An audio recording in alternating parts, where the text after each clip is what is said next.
नमस्कार वहाला विद्यार्थी मित्रों, कक्षा 5 हिंदी प्रथम सत्र चैप्टर नंबर 5 चिड़िया घर की सैर तेमनो अभ्यास और स्वाध्यायनु संपूर्ण सोल्यूशन जोशु। अभ्यास जोईए पहला प्रश्न 1 ऊंची आवाज में पढ़िए और अपनी कॉपी में लिखिए।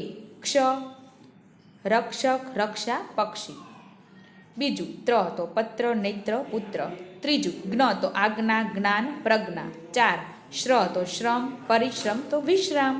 प्रश्न 2 पढ़िए और अपनी कॉपी में लिखिए। तो अहींया तमारे वांचवानुं छे अने लखवानुं छे। मक्खन तो मक्खी, मच्छर तो मगरमच्छ, चिट्ठी तो गठटर।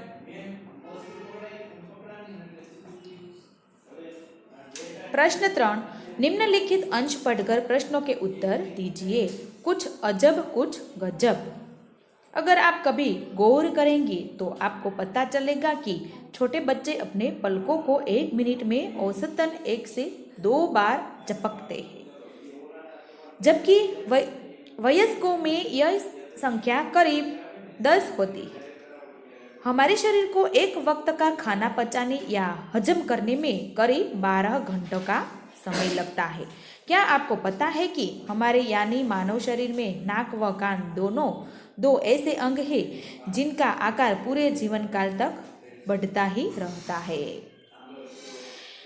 पहलू, छोटे बच्चे और वयस्कों की पलकें झपकने में क्या अंतर है?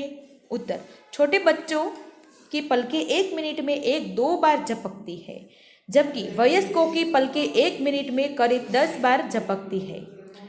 बीजू, हमारे शरीर को कौन सा कार्य करने में 12 घंटे लगते हैं? उत्तर, हमारे शरीर को एक वक्त का खाना हजम करने में 12 घंटे लगते हैं। त्रीजू, शरीर के ऐसे कौन से 2 अंग हैं जो पूरे जीवन काल तक बढ़ते रहते हैं? उत्तर, हमारे शरीर के नाक और कान ऐसे 2 अंग हैं जो पूरे जीवन काल तक बढ़ते रहते हैं। प्रश्न 4 कोई बहुत धीरे चलता है तो लोग कहते हैं यह कछुए की चाल चल रहा है। अब तुम बताओ कि तेज चाल चलने वालों को क्या कहोगे? उत्तर, तेज चाल चलने वाले को हवा की चाल कहेंगे। प्रश्न 5 चिड़ियाघर जाकर क्या क्या नहीं करना चाहिए? उत्तर, चिड़ियाघर में जाकर पिंजरे के नज़दीक नहीं जाना चाहिए, शोरगुल नहीं करना चाहिए, जानवरों को चिढ़ाना नहीं चाहिए, जानवरों की ओर कंकड़ या खाना नहीं फेंकना चाहिए। स्वाध्याय जोईए आपणे। प्रश्न 1 निम्नलिखित प्रश्नों के उत्तर दीजिए। पहलू, चिड़ियाघर की सैर के लिए कौन कौन आए थे? उत्तर, चिड़ियाघर की सैर के लिए गीता और उसके दादाजी आए थे। बीजू, बंदर को लोग क्या खिला रहे थे? उत्तर, बंदर को लोग मूंगफली और केले खिला रहे थे। त्रीजू, लंगूर का मुंह कैसा होता है? उत्तर, लंगूर का मुंह काला होता है। 4 तालाब में क्या था? उत्तर, तालाब में रंग बिरंगी मछलियां और बतख थी। 5 गीता ने किस पत्थर बताया? उत्तर, गीता ने कछुए को पत्थर बताया। 6 कछुए का रक्षक क्या है? उत्तर, कछुए का रक्षक उसका आवरण है। 7 विदेशी पक्षी का नाम क्या है? उत्तर, विदेशी पक्षी का नाम काकातुआ है। 8 सबसे बड़े पक्षी का नाम लिखिए। उत्तर, सबसे बड़ा पक्षी शुतुरमुर्ग है।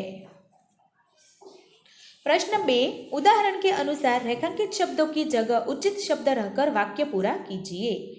अहींया उदाहरण आपेલું છે तो पहलू જોઈએ, तालाब में हाथी नहा रहा है। उत्तर, तालाब में हथनी नहा रही है। बीजू, रेगिस्तान में ऊंट दौड़ रहा है।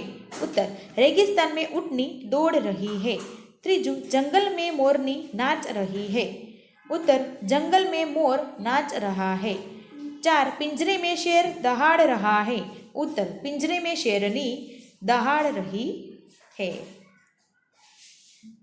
प्रश्न 3 नीचे दिए गए जंगल के दृश्य का वर्णन कीजिए। अहींया चित्र आपेલું છે તે જોઈને તમારે તેનું વર્ણન કરવાનું છે। उत्तर जो है, जंगल में बहुत सारे पेड़ दिखाई दे रहे हैं। उनमें से एक पेड़ पर बंदर है। यहाँ बहता हुआ झरना भी है। उसके एक किनारे लंबी गर्दन वाला जिराफ और दूसरे किनारे हाथी खड़ा है। शेर पत्थर के नीचे छुप कर बैठा है। हिरनी पानी पी रही है। बतख पानी में तैर रही है। जंगल में हरी घास भी दिखाई दे रहा है। हरे घास पर खरगोश बैठा है। आकाश में पक्षी उड़ रहे हैं। यह जंगल का दृश्य बड़ा मनोहर है। प्रश्न 4, चित्र के आधार पर रिक्त स्थानों की पूर्ति कीजिए। पहलू, खाली जगह जोर से गरजा, तो उसमें आएगा शेर। बीजू, चिड़ियाघर में एक सींग वाला खाली जगह था, तो उसमें आएगा गेंडा। त्रीजू, तालाब में खाली जगह तैर रही थी, तो उसमें आएगा बतख। 4, हरियल खाली जगह टे टे करता था, तो उसमें आएगा तोता। प्रश्न 5, चित्र पहचान कर उसका हिंदी नाम कोष्ठक से ढूंढिए और चित्र के नीचे लिखिए। અહીંયા પેલું ચિત્ર છે શેર, બીજું મૂંગફલી, ત્રીજું કેલે, 4 ગેંડા, 5 ભાલુ, 6 મછલી, 7 મગર, 8 ગોરૈયા, 9 તોતા, 10 मोर, 11 शुतुरमुर्ग और 12 हाथी। थैंक यू बाल मित्रों।